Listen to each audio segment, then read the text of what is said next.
Olá, você está na Pastoral da Semana da Primeira Igreja Batista em Indaiatuba. O místico povo brasileiro.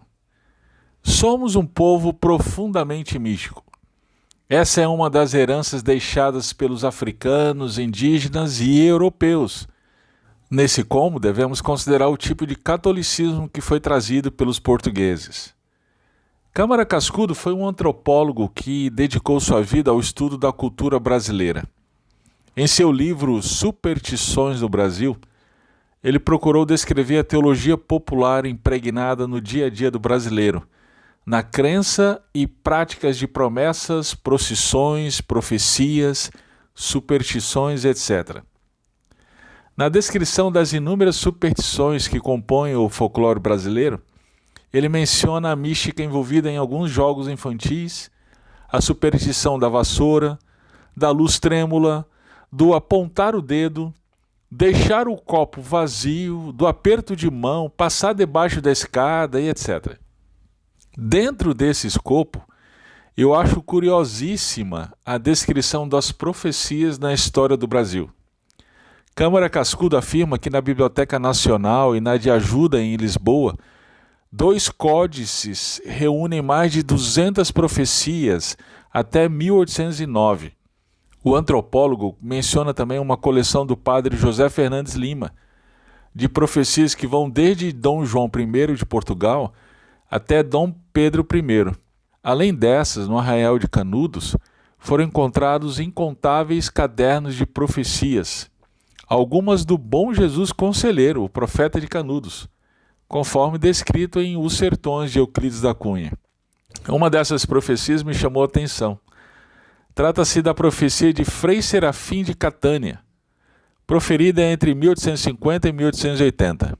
Dentre suas previsões estava o estabelecimento da República, a invenção do avião e o advento do feminismo. Dentre tantas outras, destaca-se uma, entre aspas, Nossa Senhora seria vista por olhos brasileiros.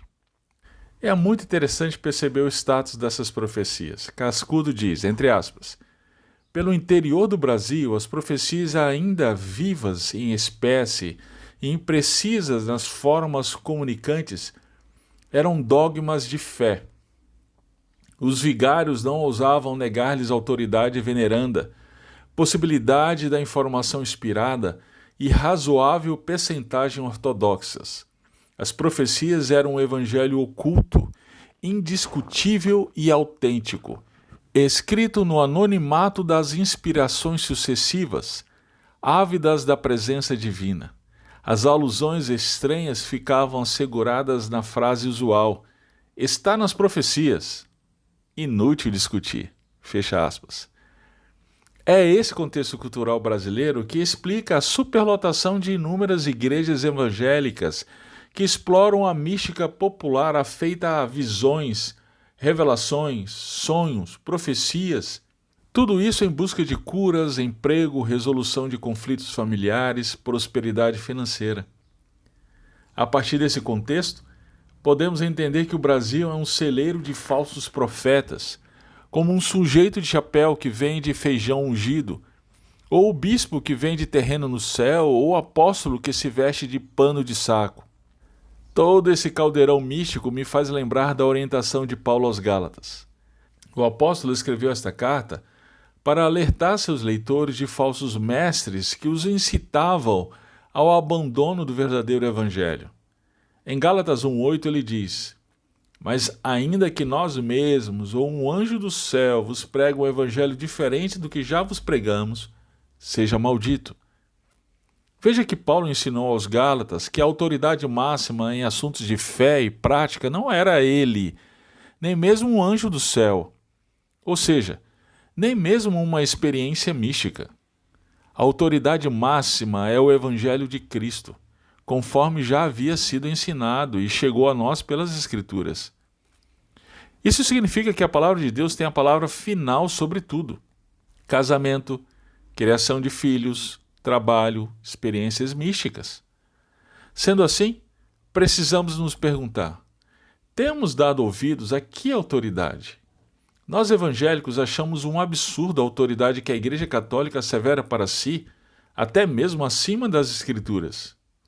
Arvoramos com muito orgulho a bandeira do Sola Scriptura. Mas será que não temos tido a mesma atitude que eles? Por exemplo, a Bíblia é muito clara ao afirmar que um cristão não deve namorar, casar com alguém não crente. Mas, e se você teve um sonho, ou ouviu uma profecia, ou teve uma sensação diferente na hora do louvor da sua igreja? Experiências essas que te levam a entender que Deus quer que você se case com aquela pessoa.